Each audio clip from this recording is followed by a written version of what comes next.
Elshinta News and Talk. Badan Pusat Statistik atau BPS Provinsi Jawa Tengah atau Jateng mencatat tingkat pengangguran terbuka paling banyak berasal dari lulusan SMK, yaitu sebanyak 6,83% pada 2025.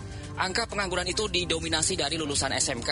Wakil Ketua Komisi 10 DPR RI, Himatul Aliyah menyoroti kondisi sektor pendidikan di Jawa Tengah memerlukan perhatian dari pemerintah wilayah dan seluruh pemangku kepentingan terkait.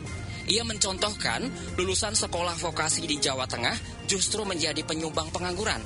Aliyah juga menyebut salah satu penyebab kondisi tersebut akibat lulusan SMK gagap teknologi saat masuk bumi industri. Mengapa lulusan SMK yang seharusnya dipersiapkan untuk siap kerja justru menjadi penyumbang pengangguran tertinggi? Kita sudah bergabung, maksud kami sudah terhubung bersama kami, pengamat pendidikan UIN Wali Songo Semarang, Dr. Saikan Muhibs. Elshinta News and Talk. Pak Saikan, belakangan ini kan perhatian publik ini tertuju pada lulusan SMK yang justru menjadi penyumbang tertinggi angka pengangguran di Jawa Tengah, Pak. Data dari PPS yang saya sebutkan tadi, tingkat pengangguran lulusan SMK mencapai 6,83%.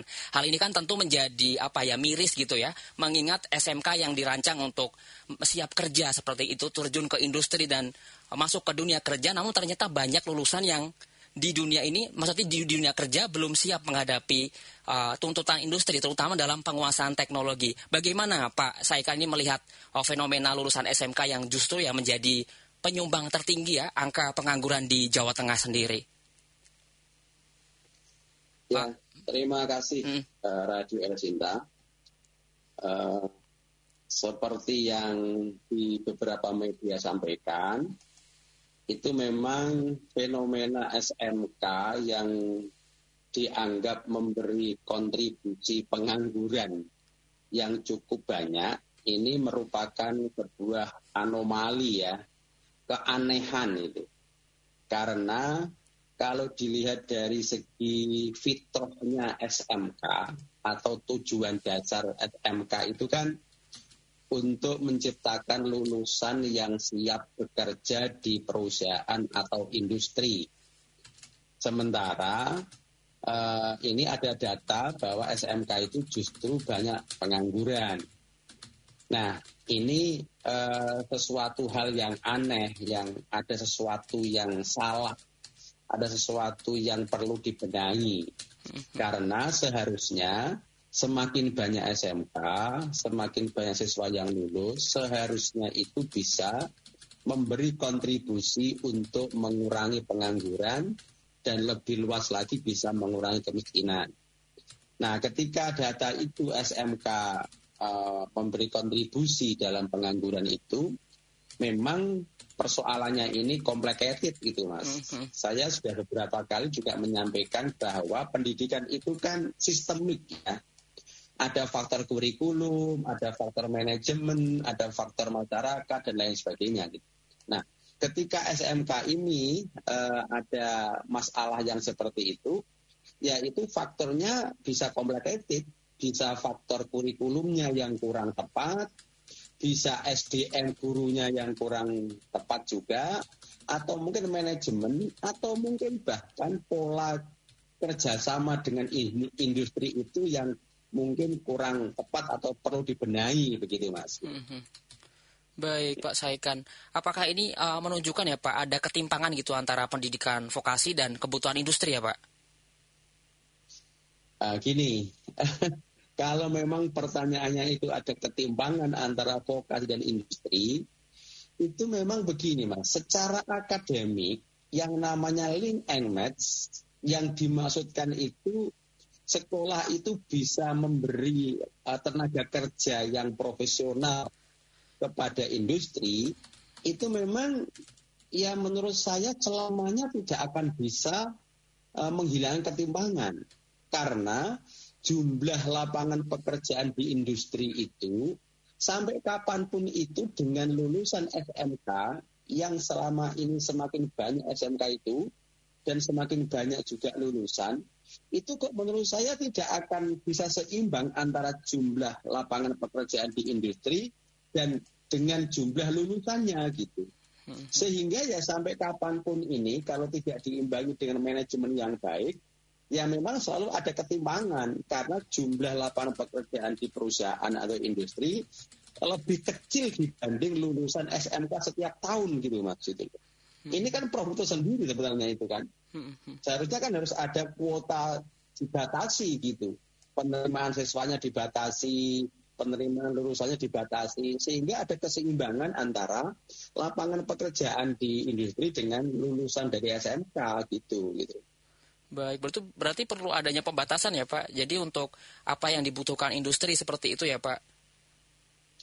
Ya, kalau memang yang dimaksud tenaga terampil di SMK itu mampu bekerja sebagai tenaga kerja di industri, kalau hanya itu ukurannya, memang harus dibatasi biar ada keseimbangan antara jumlah lapangan pekerjaan dengan lulusan gitu. Tetapi kalau tenaga kerja yang profesional itu dimaknai tidak hanya sekedar keterserapan di industri, itu mungkin lain gitu. Maksud saya begini, yang dimaksud lulusan SMK yang terampil ya, atau yang profesional atau yang kompeten tidak ditandai dengan berapa banyak bisa diserap sebagai tenaga kerja di perusahaan atau industri. Tetapi berapa banyak lulusan SMK itu selain yang terserap di industri, juga lulusan itu mampu menciptakan, mampu berkreasi, berinovasi, membuat lapangan pekerjaan sendiri gitu loh. Misalnya lulusan tata boga, tata busana, elektro mesin gitu ya. Itu tidak kemudian ditandai yang dia mampu bekerja di industri mesin, di industri listrik gitu. Bukan itu, tetapi selain itu juga alumninya dia bisa membuat usaha kecil-kecilan sendiri yang berkaitan dengan listrik, berkaitan dengan mesin atau mungkin dengan makanan, dengan pakaian gitu loh. Dia ada kreasi gitu. Sehingga ukurannya keberhasilan SMK tidak berapa banyak yang terserap sebagai tenaga kerja di perusahaan, tetapi berapa banyak lulusan itu yang ketika dia lulus, selain dia bisa bekerja di perusahaan, juga ada alumni yang dia punya kreativitas, inovasi, menciptakan pekerjaan sendiri, wirausaha gitu, sesuai dengan disiplin ilmunya ketika di SMK gitu Mas. Kalau itu saya mungkin itu masih bisa diatasi dan mungkin tidak banyak pengangguran kalau ukurannya seperti itu gitu. Baik Pak Saikan, ini kalau saya mengutipkan dari media ya, Komisi 10 DPR RI Himatul Aliyah menyoroti, menyebut salah satu penyebab dari kondisi akibat banyaknya pengangguran lulusan SMK ini karena gagap teknologi atau gaptek ya Pak di dunia industri seperti itu. Nah, kalau menurut Pak Saikan, apakah faktor utama ini yang menyebabkan ya jadinya susah untuk mencari kerja seperti itu di dunia industri Pak? Apa karena juga kurikulum yang tidak relevan ya, atau kurangnya juga prasarana seperti job fair atau seperti itu, bagaimana Pak?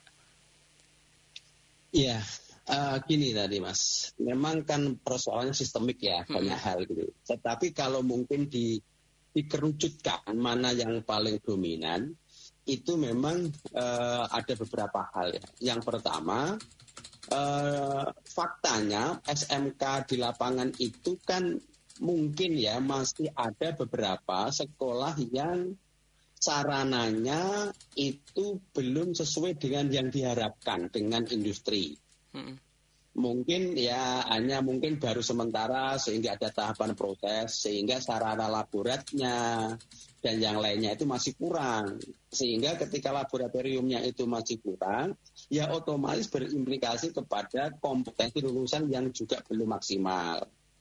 Kemudian yang kedua, kalau memang SMK itu ukurannya dengan kemampuan keterserapan di industri, ini juga ada persoalan bagaimana kemampuan menyesuaikan antara SMK dengan industri. Karena apa? Gurunya yang ngajar pun itu juga belum punya pengalaman kerja di industri Mas itu, di perusahaan gitu.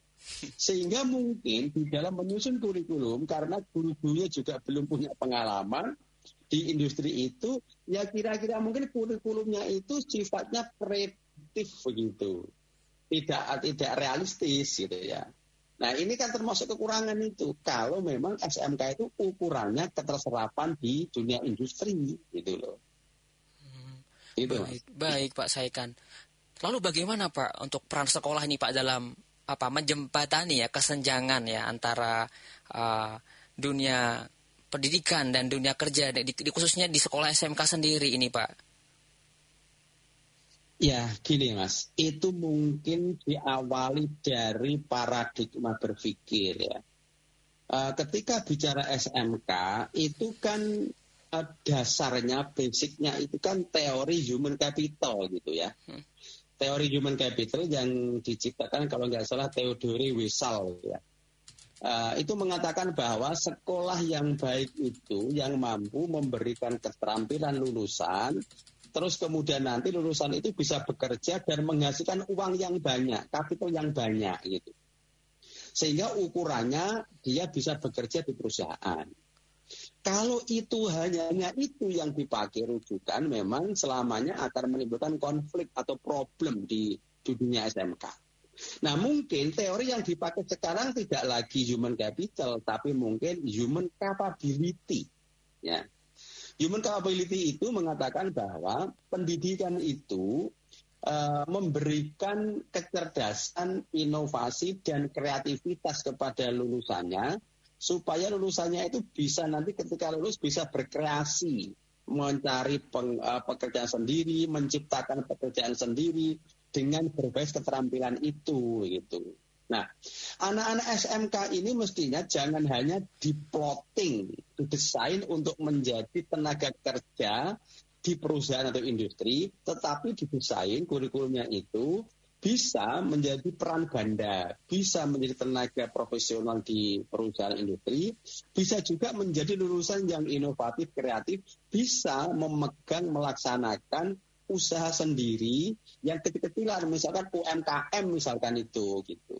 Nah, misalkan dari tata boga, tata busana gitu, mereka dialah bisa mengelola usaha online dan lain sebagainya begitu. Sehingga di sini memang tidak hanya persoalan teknologi saja penyebabnya gitu. Karena lapangan pekerjaan itu tidak serta-merta dengan teknologi. Kalau teknologinya soal komputer, saya pikir anak sekarang paham komputer gitu. Anak sekarang itu lebih canggih lah dalam konteks mengoperasikan komputer gitu. Nah, teknologi ini lebih banyak kepada teknologi informasi. Bagaimana teknologi informasi ini bisa dijadikan sarana untuk mengembangkan skillnya itu dalam dunia kerja, sehingga dia bisa begitu lulus dia bisa mendapat pekerjaan yang sesuai dengan disiplin ilmunya itu, tapi tidak harus selalu menjadi tenaga kerja di perusahaan gitu loh. Ukurannya jangan itu gitu Mas. Baik Pak. Ini kan kalau SMK kan erat kaitannya dengan kerjasama industri Pak. Ini kan biasanya kalau di SMK yang dulu pernah saya alami ya Pak, ini kan ada sistem magang gitu Pak di SMK. Kalau Pak saya kan melihat sistem magang siswa SMK ini apakah sudah cukup efektif ya membekali siswa untuk memperkenalkan dengan dunia kerja yang untuk dunia kerja nantinya seperti itu Pak. Ya, magang sebagai bagian dari kurikulum SMK itu sebuah keharusan, Mas. Dan itu perlu dilakukan. Tetapi target magang itu tidak hanya selalu menjadi tenaga kerja di perusahaan. Magang ini kan salah satu sarana untuk melengkapi kompetensi lulusan. Jadi ketika di sekolah itu diajari teori-teori, magang ini bagian dari applied teori, penerapan teori yang dilakukan di sekolah itu. Nah sehingga nanti lulusan SMK itu dia teorinya juga bisa, prakteknya juga bisa gitu. Nah tetapi setelah dia lulus itu memang saya agak repot ketika hanya memahami lulusan SMK itu ukuran keberhasilannya hanya sebagai tenaga kerja di perusahaan. Pengalaman dia magang selama ini itu kan dalam rangka untuk menciptakan keterampilan, inovasi, dan kreativitas. Pengalaman dia magang di industri perusahaan itu memang diharuskan bisa menjadi sarana untuk mengembangkan inovasi di masyarakat ketika dia sudah lulus gitu loh. Nah, maka kurikulumnya ini harus dikembangkan lagi, jangan hanya didesain untuk menjadi tenaga kerja perusahaan, tapi juga bagaimana vokasional ini artinya dia bisa berinovasi, berkreasi, menciptakan pekerjaan sendiri atau mengelola pekerjaan sendiri. Kalau itu mungkin bisa menjembatani persoalan pengangguran yang selama ini digalaukan oleh Wakil Komisi 10 DPR RI itu ya, kira-kira gitu.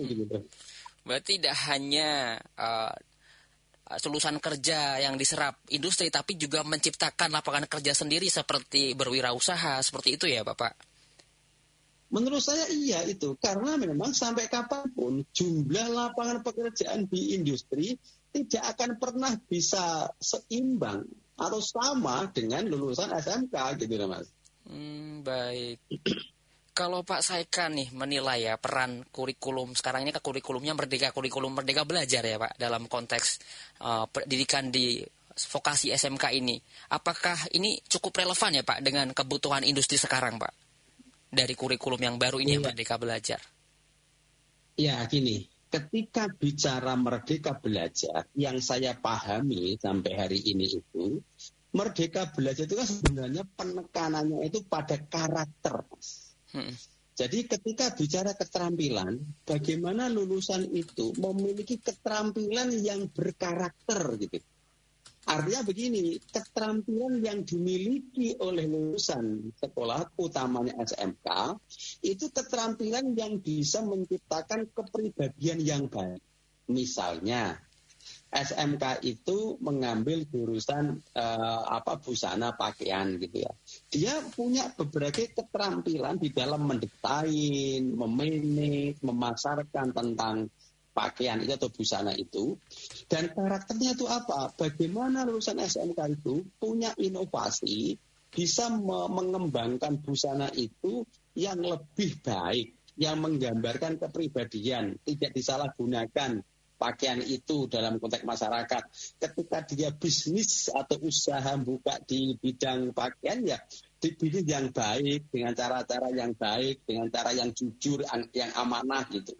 Merdeka Belajar itu sebenarnya tidak hanya semata-mata fisik yang ditekankan, tetapi juga karakter itu yang perlu didalami. Nah, di dalam SMK ini ketika Merdeka Belajar itu memang harus mengoptimalkan keterampilan, tetapi keterampilan yang dimiliki oleh siswa SMK itu jangan menjadi sarana untuk menciptakan hal-hal yang buruk, tapi justru bisa melahirkan sesuatu yang positif bagi siswa maupun orang lain gitu loh, bagi lulusan atau bagi orang lain gitu. Baik Pak Saikan.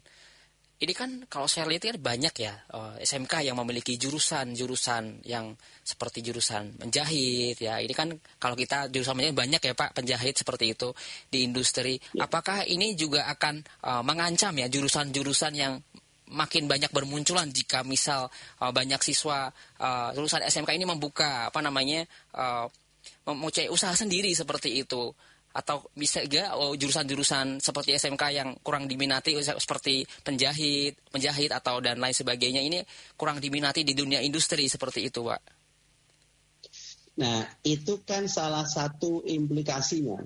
Ketika lulusan SMK itu hanya selalu yang didorong itu menjadi tenaga kerja atau terserap di industri, akhirnya misalkan kayak jurusan menjahit itu menjadi tidak ada peminat karena mikirnya orang itu lulusan SMK yang jurusan menjahit tidak ada industri yang bisa menerima. Akhirnya kan begitu gitu. Nah, lain ketika yang disampaikan kepada siswa-siswa itu SMK itu melahirkan keterampilan yang dia bisa berinovasi. Ketika mengambil jurusan jahit misalkan itu, dia bisa bagaimana berusaha di bidang jahit itu dengan berbagai inovasi, kreasi yang lebih menarik bagi masyarakat gitu. Mungkin bagaimana ada bisa menjahit pakaian yang lebih sesuai dengan anak-anak muda sekarang, yang lebih cepat, lebih baik, dengan cara-cara pesan yang lebih mudah. Sehingga ini menjadi ketertarikan tersendiri bagi anak-anak muda gitu. Ini kan perlu kreasi dan inovasi. Nah, kreasi dan inovasi itu akan muncul melalui pendidikan dan pembelajaran itu yang desain dari kurikulum yang tidak hanya melahirkan, kalau bahasa kasarnya kan sekrup industri gitu loh Mas, itu kalau bahasa kasarnya gitu kan. Jangan hanya jadi sekrup lah gitu loh ya. Itu yang harus dilakukan oleh SMK itu gitu loh.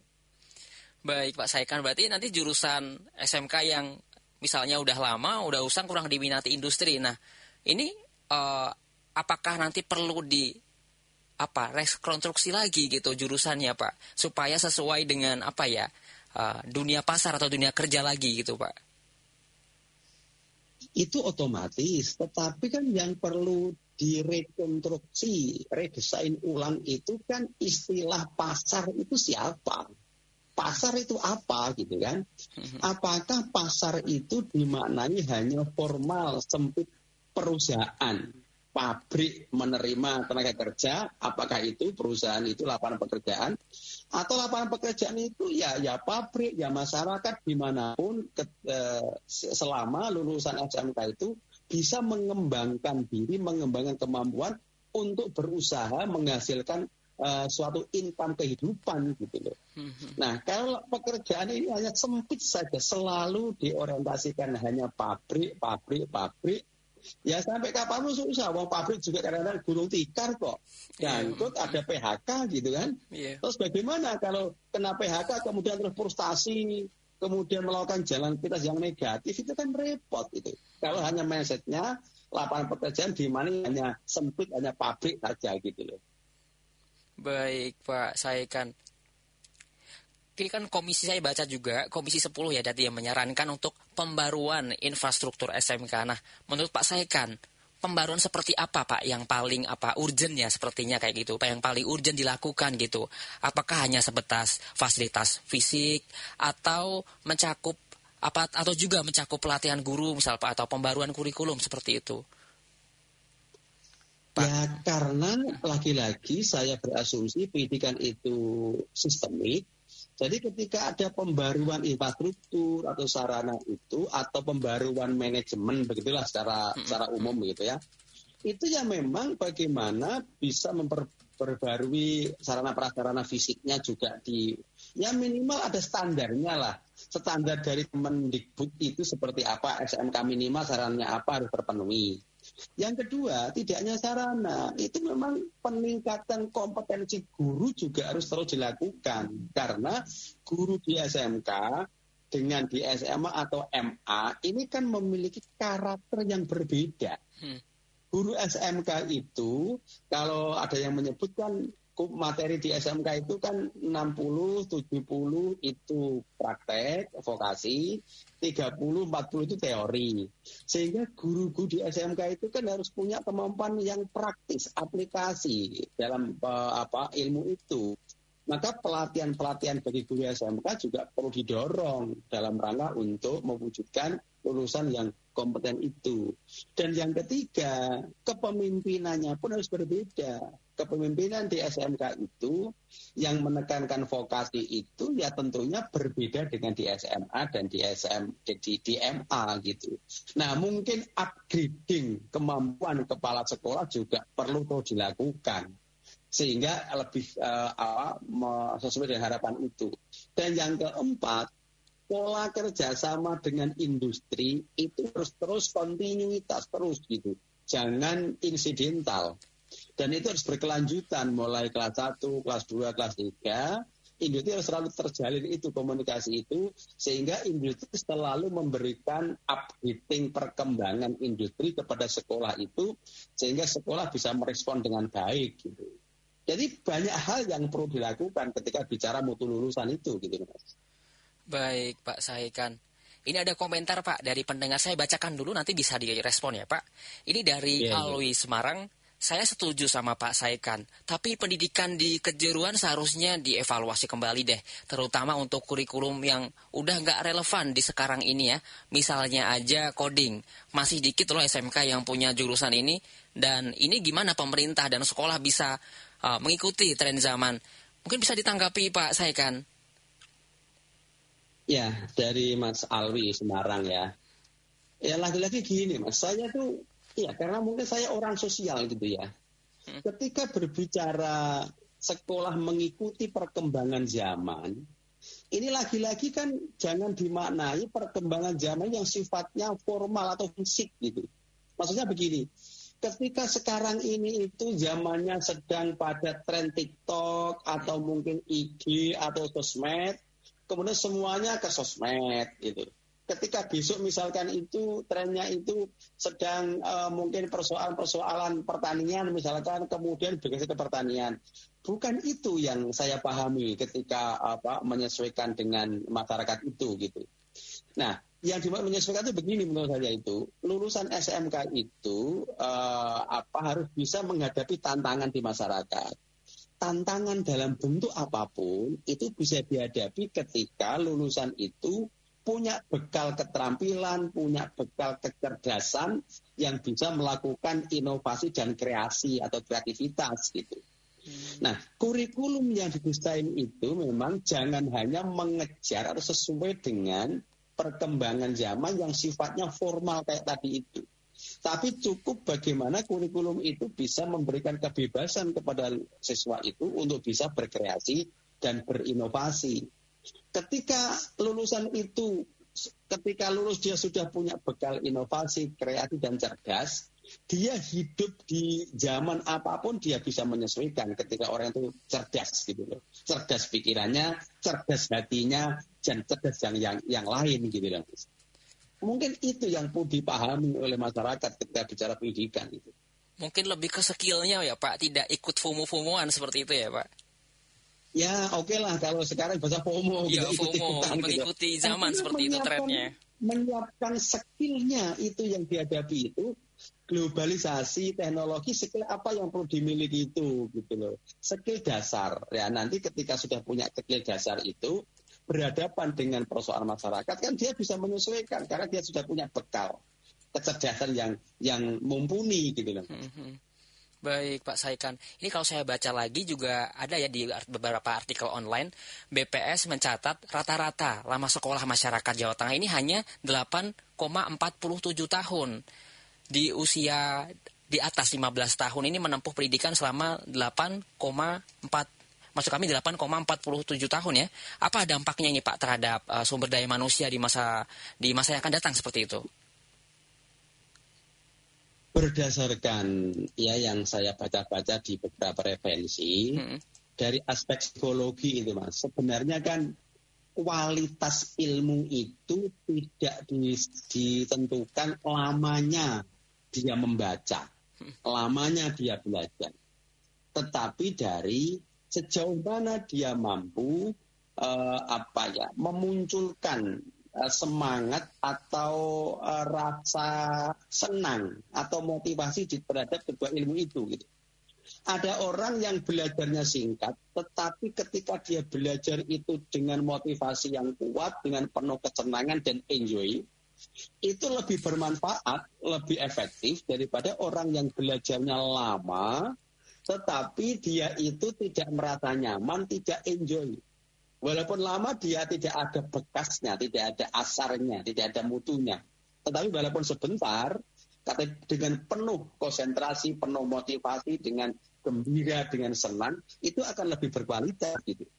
Nah, jadi kita tidak melihat berapa lama dia belajar, tapi berapa kualitas kecintaan dia, motivasi dia, atau dalam bahasa Islam, niatnya itu seperti apa. Ketika motivasi tinggi, niatnya tinggi, itu insya Allah akan lebih berkualitas, lebih bermutu hasilnya gitu. Baik Pak Saikan, terakhir Pak Saikan, apa ya langkah strategis jangka pendek ataupun panjang yang perlu dilakukan ya oleh pemerintah, terutama Dinas Pendidikan di Jawa Tengah, khususnya SMK yang ini kan di branding ya, SMK ini sekolah vokasi yang lebih adaptif dan responsif nih terhadap kebutuhan zaman, ada kebutuhan industri juga seperti itu. Sebagai closing statement, Pak. Iya. Sebagai dalam jangka pendek, itu karena SMK sudah di branding, diniatkan untuk sekolah vokasi, memang harus pemerintah, Dinas Pendidikan itu harus komitmen untuk memenuhi, melengkapi sarana prasarana baik yang fisik maupun non-fisik itu yang memenuhi standar minimalnya untuk menjadi sekolah vokasi. SMK dimanapun, di kota, di desa, harus diberikan sarana yang minimal dari yang diharapkan. Ya, harus itu minimal.